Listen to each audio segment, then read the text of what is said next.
Hey guys, so I want to talk about a poll that I recently did on the channel. I'm going to throw it up on the screen here so you can see what I'm talking about. It's not on the channel anymore, so you won't be able to see it. I've since deleted it, but I did take a screenshot before I deleted it of the results.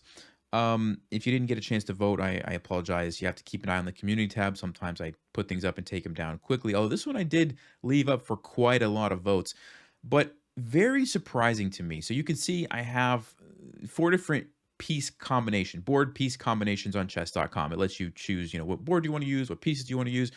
And I've been using that green one, and I thought, okay, I'll include that. I'll include the light blue, which is what I used to use for many years, the ICC kind of style. And then I put the wooden one and the checkers one with the 8-bit pieces as almost kind of like a joke, not expecting that it was going to be the top voted board piece combination. So yeah, that was really surprising.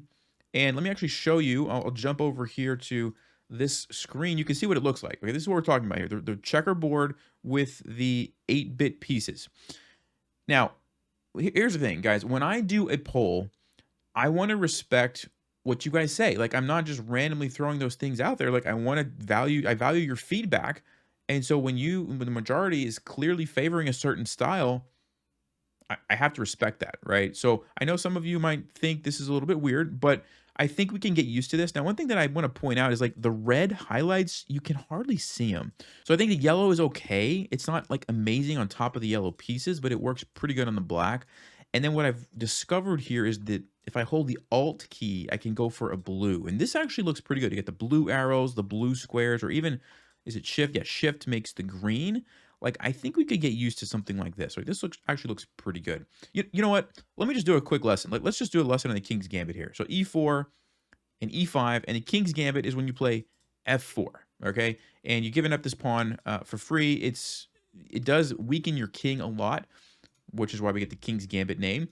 But you can get some really nice attacking chances because this F file gets opened. If you ever get castled, your rook is involved.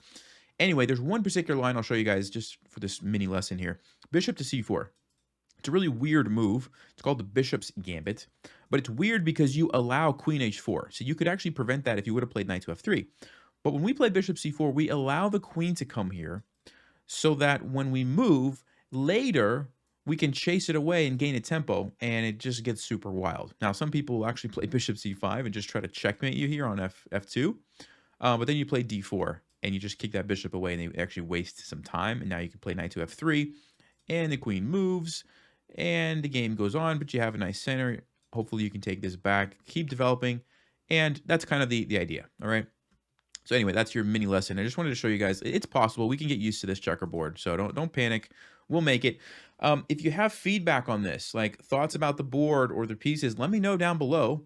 And for those of you who realized what day it is, you'll know that this is an April Fool's prank, and I'm not actually changing the board to checkers and these pieces, which I don't even know what's happening.